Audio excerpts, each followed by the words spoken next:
G'day guys, welcome back to the True Footy YouTube channel for what I think will be the last trade update for the week. Of course, the first week of the trade period has concluded.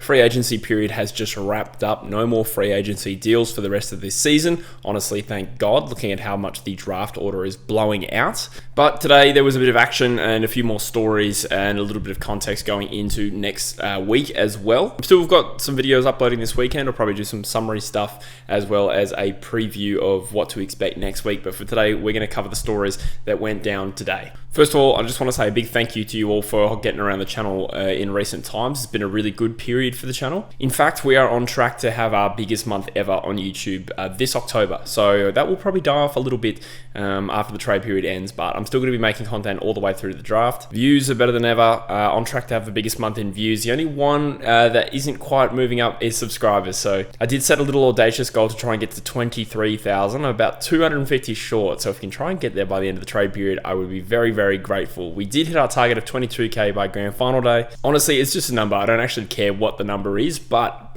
people who subscribe to the channel, they do help the channel get a boost in the algorithm. So if you are enjoying the content and want to see more trade and draft content, please consider subscribing. Anyway, let's crack into it. The first story that I'm going to cover is the Jack Gunston potentially returning to Hawthorn story. Now, I was lying in bed last night, about to get some sleep, going to wake up early here in England on a very, very cold morning in England. And I was just trying to see if there's any news broken, and about what I reckon was about 6 a.m. Perth time, the story of Jack Gunston potentially going back to Hawthorn broke. Damien Barrett has reported it, and apparently the situation is he has made it clear to the Brisbane Lions he'd like to return back to Hawthorn. It's only been a year. And in Barrett's words, Brisbane were aware and sympathetic. What was the actual word he used? Understanding of his desire to get to Hawthorn. Brisbane has also subsequently made a statement. The club confirms that Gunston has informed them of his desire to return to Hawthorn specifically.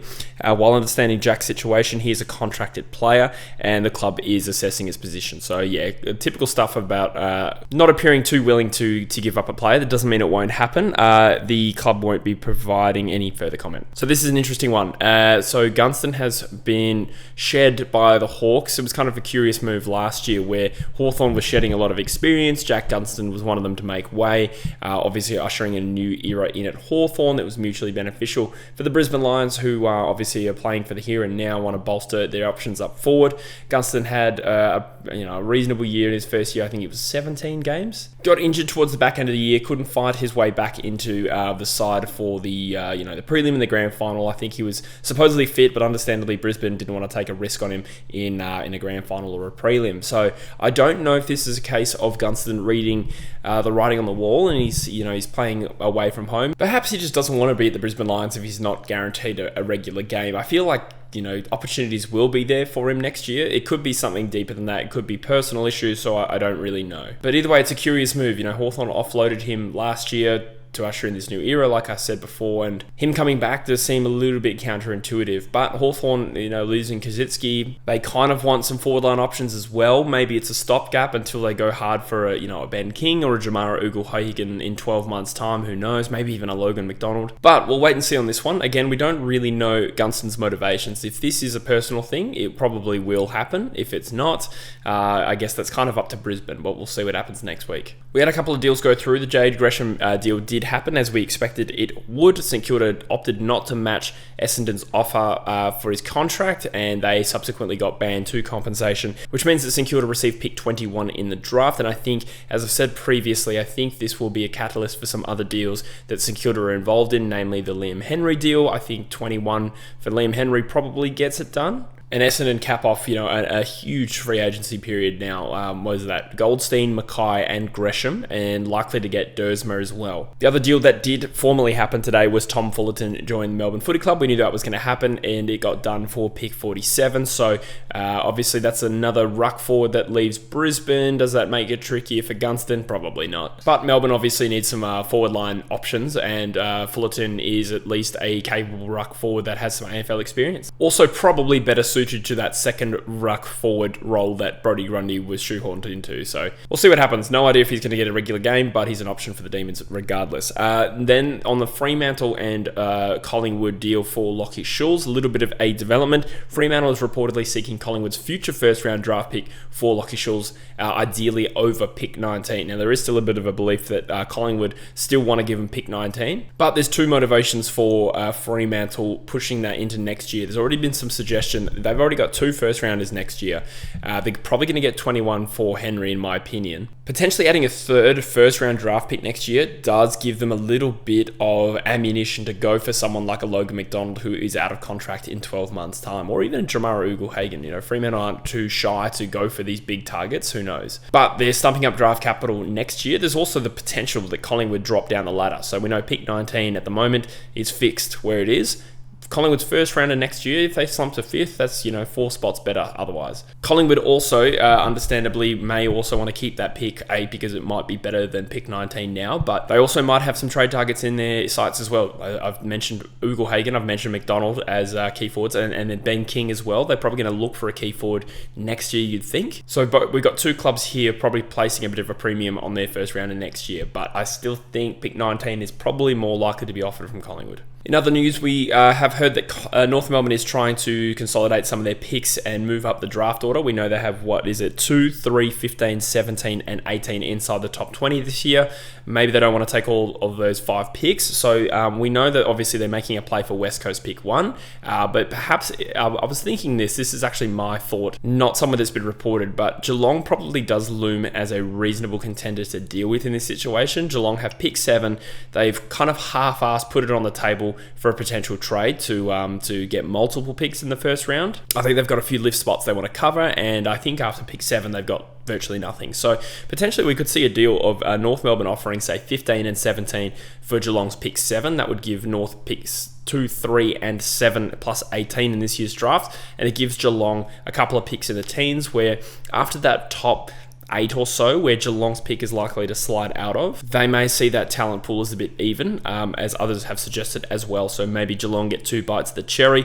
North Melbourne can either take 2, 3, 7, and 18 to the draft, or they can potentially offer 2 and 7 to West Coast for pick 1, who knows. And a little bit more detail in the West Coast dealing with Hawthorn for Tyler Brockman. Apparently, we have a formal offer of pick 44 in exchange for Tyler Brockman to the Hawks. This has been rejected. Now, we know Fremantle have thrown their hat in the ring and try to make a play for Brockman, but as I said in yesterday's video, if Brockman doesn't want to go there, then that is not really a serious contender unless they can change his mind. At this stage, though, the ball is kind of in West Coast court because the West Coast were the Wooden Spooners and do have pick 1 in the preseason draft. So if a deal doesn't get done here, Brockman goes into the preseason draft and he doesn't count as a delisted free agent because Hawthorn wouldn't have delisted him. He would have just been out of contract. West Coast could select him with pick 1. It would be different if Fremantle had the higher pick in the preseason draft. There would be more pressure on West Coast to make this deal. As it stands, West Coast hold all the cards here. It did seem unlikely to me once upon a time that West Coast would use the threat of the preseason draft. I think we've been pretty good negotiators and we'd like to keep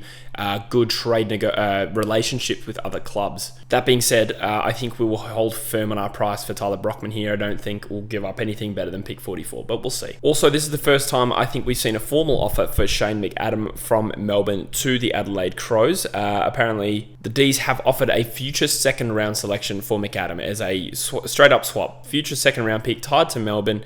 They do have some other clubs' future second round pick as well, but that's around a pick in the early 30s for Shane McAdam, and I think it doesn't actually say whether it's been rejected or not, but Adelaide's still pushing for Harrison Petty to be part of the deal. Apparently they've offered pick 14 and McAdam for Harrison Petty, which also got rejected. So as it stands, I think Adelaide is still contemplating this offer of a future second round pick. Honestly, I think that's the best they're going to get. McAdam wasn't in the side for much of this year. What did he play, 7 games or something like that? Good little player, good value selection, but if he's not in the regular best 22, Adelaide don't have a lot of negotiating power here. This, I should expect, gets done for a future second round pick once Adelaide have given up on Harrison Petty. A couple of other details before we wrap up the video. Nick Haynes was a player from the GWS Giants who obviously is a gun, a 31-year-old player who is heavily paid at the moment, and there was some suggestion not too long ago that the Giants would look to offload him in a bit of a salary salary dump, and a club would take on his salary and potentially get a little bit of a pick sweetener as well. Probably not Jack Bowes level of pick 7 sweetener, but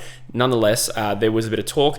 But around that time, there's been no real suitor for him, and the latest update is that he has decided to stick out his contract at the Giants, and perhaps a motivator for that is how the Giants got really close to actually making the grand final this year, and they think maybe we just stick with what we've got, and maybe we just cop the salary as it stands. But the latest update is there was some mild interest from North Melbourne, but he is staying at the Giants. What North have done, however, is signed a delisted free agent in Toby Pink from, I say the Sydney Swans, but it was 4 years ago.